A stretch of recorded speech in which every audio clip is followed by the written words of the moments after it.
He called his mom every day, and days later, she was dead in her own shower. He called it an accident. The jury called it murder. Welcome to True Crime Radar. We share crime stories backed by solid reporting and update them as they unfold. We appreciate you being here. Subscribe to support the channel and join our growing community. Perth, Western Australia. A city known for its sunsets, beaches, and laid-back lifestyle. Tucked far from the chaos of the world's megacities, it's the kind of place where people leave doors unlocked and neighbors nod in driveways. It doesn't look like the kind of place where someone would kill their own mother for money.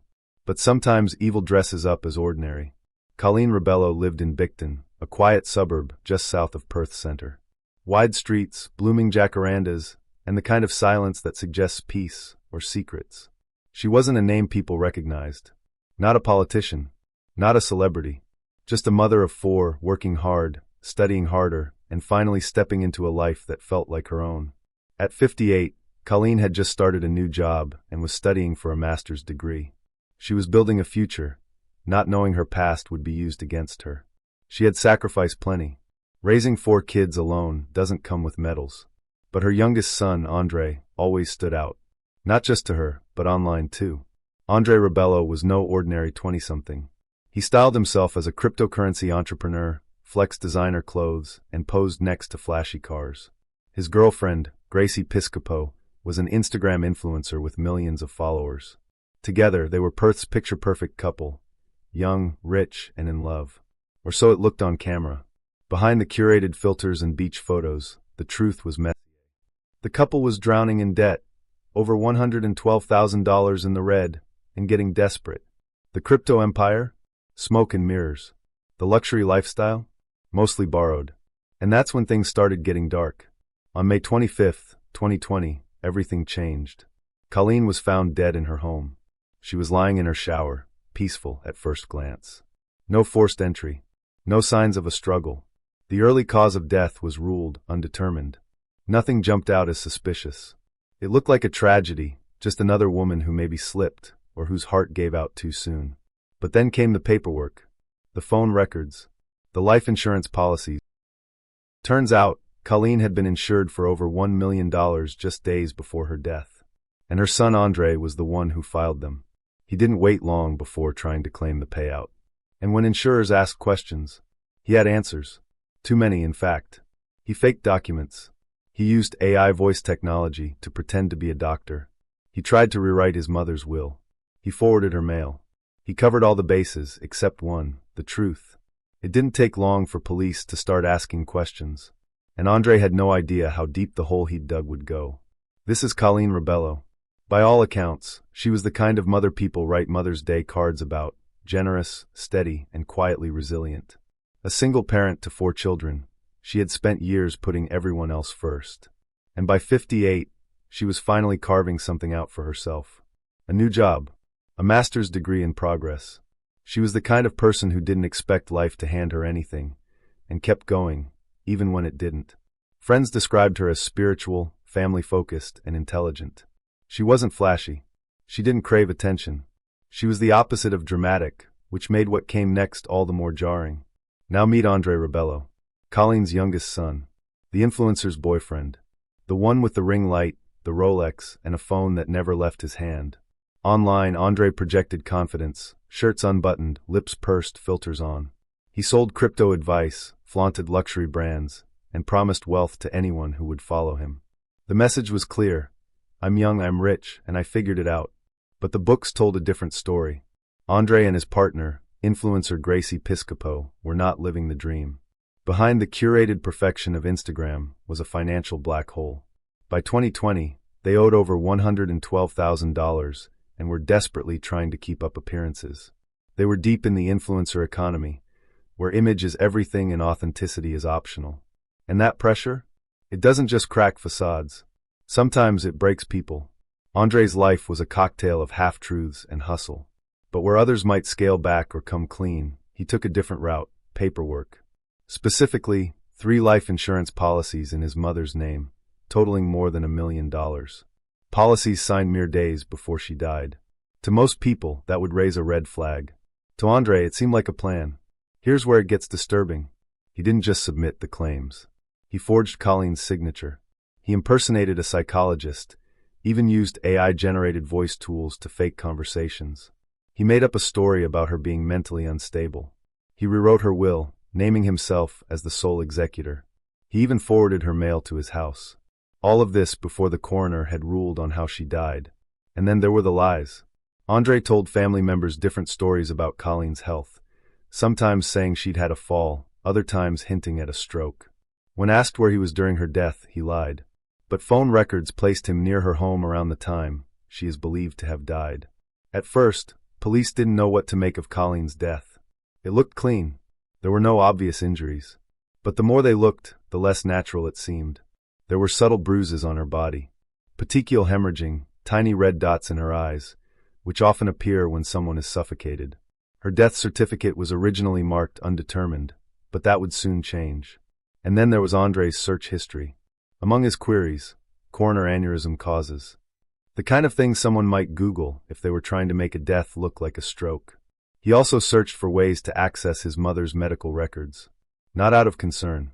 Out of convenience, to fake reports. It became clear that Andre hadn't just forged signatures. He had crafted an entire narrative around his mother's death, one that could unlock $1 million payout and erase his debts. Except it didn't. The fraud triggered questions. The questions triggered a deeper look. And that deeper look, it cracked the entire case wide open. Now let's talk about the person who stood next to him through much of this, Gracie Piscopo. Gracie is one of Australia's biggest social media influencers. Over 1 million followers, brand deals, and a carefully cultivated aesthetic of sunlit mornings, gym routines, and baby smiles. She and Andre had a child together and were seen as a power couple online. But when news broke about Andre's arrest, her silence was deafening. No public defense. No statements. Just a quiet wipe of his photos from her feed. It's worth noting that Gracie was never charged or accused of wrongdoing in connection with Colleen's death or the fraud. Still, her name remains tangled in the story. She had lived with Andre during the time of the crime, and the lifestyle they had built, the image they had sold, was part of the pressure cooker that led to it. One of the most haunting parts of this case is the way it mixes the ordinary with the disturbing. A man kills his mother, but not in a burst of rage, not in a fit of madness. Methodically, deliberately, paper first, then person. He wanted to profit from her death, and built a house of lies to make it happen. But as with all badly built houses, it didn't last. So far, we've got a town in denial, a suspect with delusions of grandeur, and a case that's just heating up. May 25, 2020, started like any other Monday in Bicton, a sleepy riverside suburb of Perth. Quiet streets, a calm sky, and behind one door, a crime scene no one recognized yet. Inside Colleen Rebello's home, the morning was already over. She was found in the shower by her youngest son, lying still, water still trickling around her. She had no major injuries, no blood, no sign of struggle. At first glance, it looked like a tragic accident. A fall? A sudden health issue? Maybe a stroke? That's what Andre Rebello wanted everyone to think. He called emergency services. He told them it looked like his mum had collapsed. He played the part of a grieving son, calm, collected, and just shocked enough. Police took his word for it. And why wouldn't they? The scene was undramatic. Clean. No broken glass. No bloodstains. Just a woman who seemed to have died alone in her home. The initial ruling? Death by natural causes, undetermined but not suspicious. But here's the thing about clean crime scenes. Sometimes they're too clean. Behind the curtain, Andre was already moving. In the days immediately following Colleen's death, he didn't grieve. He got to work. 3 life insurance policies had been taken out, all in Colleen's name, just days earlier. Not weeks, not months. Days. Andre was listed as the sole beneficiary. The total payout. Over $1 million. And he wanted it fast. He began filing claims almost immediately, supplying supporting documents. But here's where things took a sharp turn into the bizarre. The psychologist's letters he submitted were forged.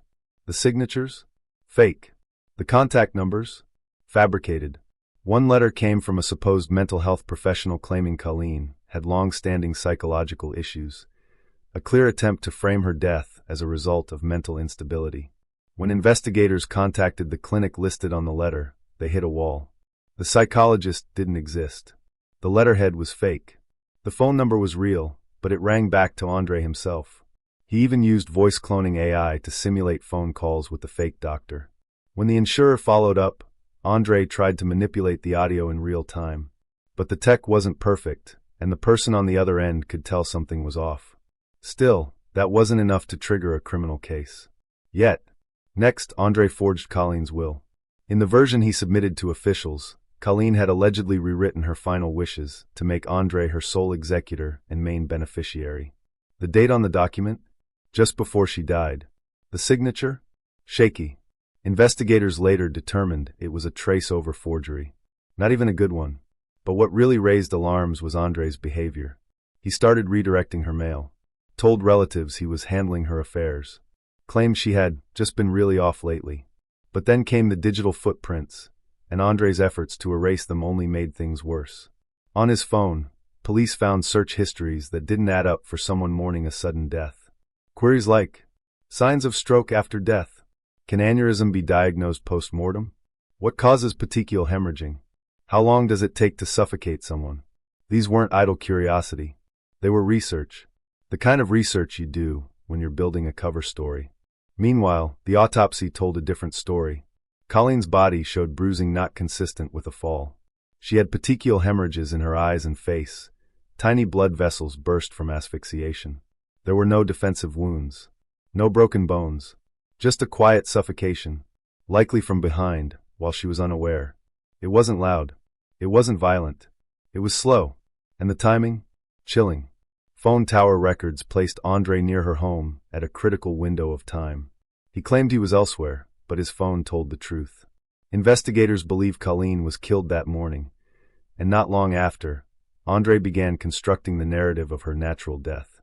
But here's where the story turns cruelly surreal. Andre didn't just fake a doctor's letter. He faked follow-up phone calls.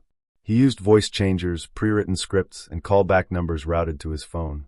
He posed as a funeral director, as a legal representative, and even attempted to get her medical records released, not to understand her death, but to backdate symptoms and rewrite her health history. And all of it was done for one reason: money. Not survival money. Not keep food on the table money. This was to preserve an Instagram lifestyle. A fake empire built on filtered lies. Louis Vuitton, Lamborghini rentals, and high-rise views, none of it real, none of it his. The murder wasn't just premeditated. It was branded. And still, he nearly got away with it. If it weren't for a single insurance officer raising doubts about the documents, asking, why does this psychologist have no license record? The case might have closed quietly. Colleen's body might have been cremated. The truth buried with her. Instead, that one question kicked off a months-long investigation. Fraud officers, homicide detectives, forensic pathologists, all slowly realizing the pieces didn't fit. Each forgery led to another. Every lie pointed in one direction. It took nearly 3 years, but in November 2024, Andre Rebello was finally charged with the murder of his mother and multiple counts of fraud. And when he was arrested, he didn't resist. He acted shocked. Still wearing designer clothes, still playing the part. But his act had run out of scenes. Stay with us as we peel back the layers of this haunting mystery. When the fraud team flagged Colleen Rebello's suspicious life insurance claims, it could have ended as just another failed scam. But something about the forged documents, the fake psychologist letter, the awkward voice on the call pretending to be a doctor, triggered something deeper. Someone started asking, what if this wasn't just insurance fraud? What if this was a murder disguised as paperwork? So the case shifted hands from white-collar crime to homicide. Detectives reopened Colleen's death file. What had once seemed like an unfortunate but natural passing was now under a microscope. And this time, they weren't just looking for red flags. They were expecting them. The first thing they did was bring in a new forensic pathologist.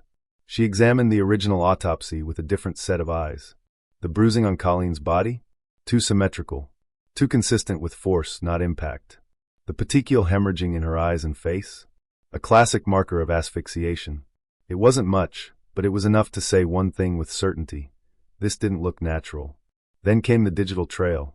Andre Rebello had left behind a breadcrumb trail that even he probably forgot. His phone was a goldmine, not just for location data, but for intent. He had searched for phrases like, how to make a death look natural. How long does it take to suffocate someone with a pillow? How to fake a will. Life insurance payout timelines. He even Googled whether bruising would still show up after someone dies. It was like a checklist for investigators, and he had already filled in the answers. Then there was the AI voice cloning software. Using tools that mimic human speech, Andre recorded himself as Dr. Reed, a completely made-up psychologist he claimed was treating Colleen. When the insurance company followed up, they reached what sounded like a real doctor. But the conversation felt off. Delays between answers. A lack of emotional nuance. The voice was too polished. Later analysis showed the voice was artificially generated using an AI tool built to sound human. Andre had likely fed it scripts and prompted it to respond to typical insurance questions. But it wasn't perfect. The cadence was wrong, and eventually it cracked under scrutiny. Then came the will. Andre had submitted a document showing Colleen had recently changed her final wishes, conveniently leaving everything to him. Investigators sent it to a handwriting expert.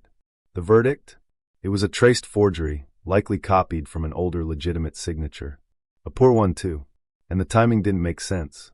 The will was dated just before Colleen's death, yet no one in the family knew about it. No solicitor had been involved. It had magically appeared, much like the insurance policies. Speaking of those, Andre had signed Colleen up for 3 life insurance policies, totaling more than $1 million. He used email addresses in her name, but controlled by him. He even faked health disclosures, claiming she had no pre-existing conditions. Investigators found he had set reminders on his phone to follow up on the claims just days after she died. And then there were the inconsistencies in his story. Andre told police that he had last seen his mother days before her death. But his phone pinged off towers near her home on the morning of May 25th. At the very time she is now believed to have died, he was in the neighborhood. He also told different people different things. To some, he said she slipped. To others, he said she had an aneurysm. To insurance agents, he implied suicide. When detectives asked about it later, he said he was confused and grieving. But the forensic timeline, bruising, time of death, digital data, told a different story. This wasn't confusion. It was a cover-up. The investigation grew into a web of coordinated interviews, digital forensics, and legal document tracing. Detectives subpoenaed search history logs, reviewed social media posts, and pulled location metadata from Andre's own photos. They even examined the drafts and revisions of the forged documents, some of which had test version in the file names. He literally saved fake wills under names like Colleen Final Real.docs, as if labeling it would make it real. One officer described it as the most high-tech, low-skill scam they'd ever seen. Because despite using AI tools and deepfake voices, Andre made one critical mistake. He underestimated how many ways the truth could be recorded. Emails, metadata, timestamps, IP addresses, voice logs, phone towers, security cameras, even the timing of text messages. He tried to scrub his tracks, but digital dirt has a way of sticking. The turning point in the investigation came in late 2023 when prosecutors believed they had enough. Motive, debt and greed, opportunity, proximity and timeline, and method, asphyxiation, forgery, and digital manipulation. It was no longer just a fraud case. It was officially a homicide. Andre Rebello was arrested and charged with the murder of his mother, along with multiple fraud-related offenses. And when questioned, he didn't confess. He doubled down, claimed he faked documents to protect his siblings, claimed he didn't kill his mother, that she must have died from an aneurysm, claimed he was misunderstood. But the evidence had stopped listening to him a long time ago. By the time Andre Rebello walked into the courtroom in November 2024, his once polished Instagram image had completely shattered. No more designer sunglasses. No perfect lighting. Just a courtroom, a jury, and a mountain of evidence stacked against him. And unlike social media, this wasn't a place where you could edit the truth. The trial began with a somber reminder of who was missing, Colleen Rebello. A woman described by prosecutors as a devoted mother, a hard worker, and someone whose only real mistake was trusting her son too much. Her family filled the front rows. No influencers, no cameras, just grief and the quiet anger of betrayal. The prosecution wasted no time painting a picture. Andre, in debt, desperate to maintain his influencer lifestyle, took out insurance policies on his mother, killed her, and tried to cash in on her death. They called it murder for profit, cloaked in fraud. They laid out the timeline piece by piece. The 3 insurance policies, taken out days before Colleen's death. The forged psychologist letters, and the AI-generated voice impersonations. The falsified will, naming Andre as sole beneficiary. The digital search history, including how to fake natural causes and erase digital footprints. The mobile data showing him near Colleen's house the morning she died. Every piece built toward one conclusion. This wasn't spontaneous. It was planned. Then came the defense, and it was strange. Andre's lawyers didn't deny the forgery. They admitted he had faked signatures, impersonated a doctor, and misled insurers. But they claimed he did it all after Colleen had died, not to profit, but to protect his siblings and keep the family together. According to him, Colleen died of natural causes, and he just panicked. But that story fell apart almost instantly. The prosecution showed texts where Andre discussed financial strain, expressed frustration with his mother, and even talked about finally getting out of this mess. The phrasing was cold, calculated, not panicked, not grieving. One of the most damning pieces came from forensic pathology. The expert testified that Colleen's death showed clear signs of asphyxiation, petechial hemorrhaging, minor bruises on her neck and upper chest, and the absence of any natural condition that could explain her sudden death. The kicker? There were no signs of a fall, no evidence of cardiac arrest, nothing to support Andre's claims. And then came the moment that sealed it.